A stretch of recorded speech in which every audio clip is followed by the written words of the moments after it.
और इधर पश्चिम बंगाल के सिलीगुड़ी में महाकाल मंदिर के शिलान्यास कार्यक्रम में मुख्यमंत्री ममता बनर्जी शामिल हुई।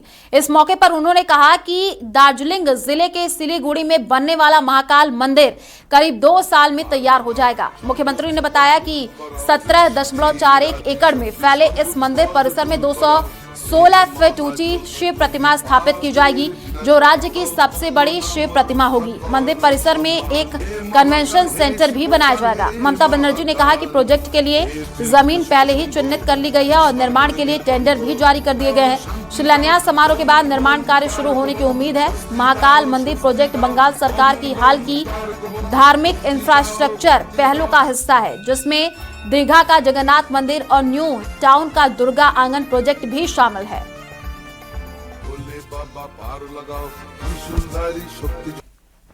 हर हर महादेव, रक्षा करो महादेव, हर हर महादेव, रक्षा करो महादेव, हर हर महाकाल, रक्षा करो महाकाल।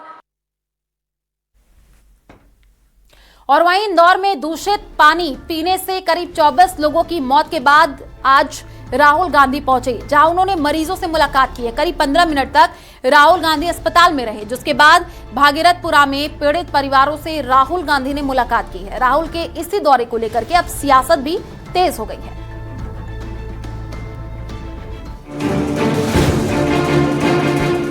इंदौर में दूषित पानी को लेकर हुई मौतों पर सियासत थमने का नाम नहीं ले रही है और इसी कड़ी में आज कांग्रेस सांसद राहुल गांधी इंदौर पहुंचे, जहां उन्होंने मरीजों से मुलाकात कर भागीरथपुरा पहुंचकर पीड़ित परिवारों का हाल जाना।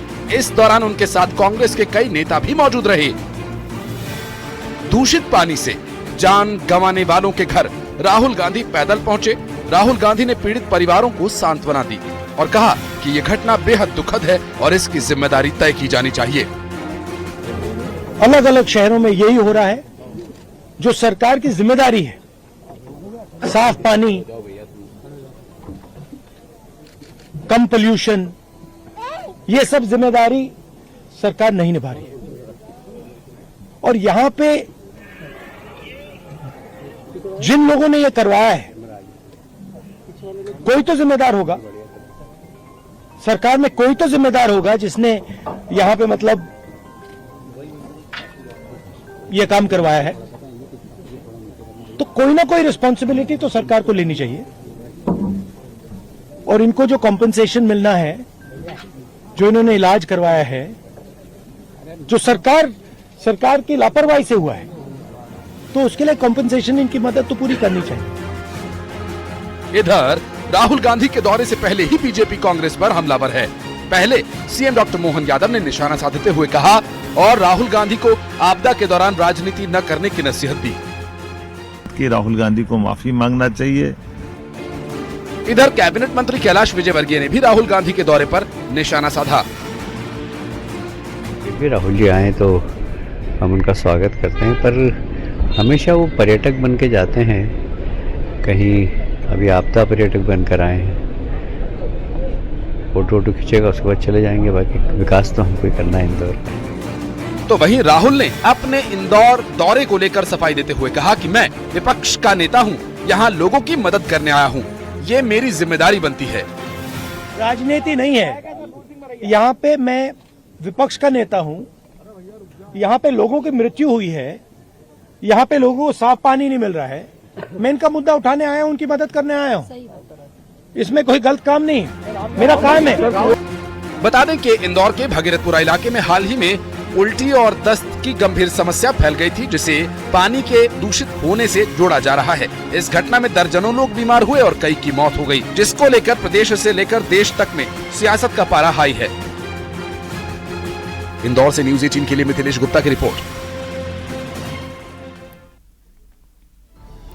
और वहीं 26 जनवरी से पहले देश की राजधानी दिल्ली और पंजाब को दहलाने की एक बड़ी आतंकी साजिश का खुलासा हुआ है। खालिस्तान समर्थक आतंकी संगठनों से जुड़े नेटवर्क को सुरक्षा एजेंसियों ने समय रहते बेनकाब कर दिया और ये साजिश सिर्फ दिल्ली नहीं बल्कि पूरे देश की सुरक्षा के लिए बड़ा खतरा बन सकती थी।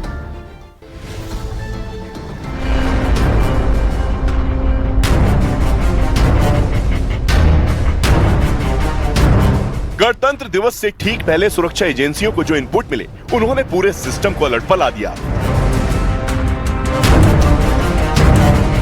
खुफिया जानकारी में संकेत थे कि खालिस्तानी समर्थक आतंकी संगठन 26 जनवरी के मौके पर बड़ी वारदात को अंजाम देने की फिराक में है। जांच जैसे ही आगे बढ़ी, सामने आया कि साजिश की जड़ें पंजाब से निकलकर दिल्ली तक फैली हुई हैं।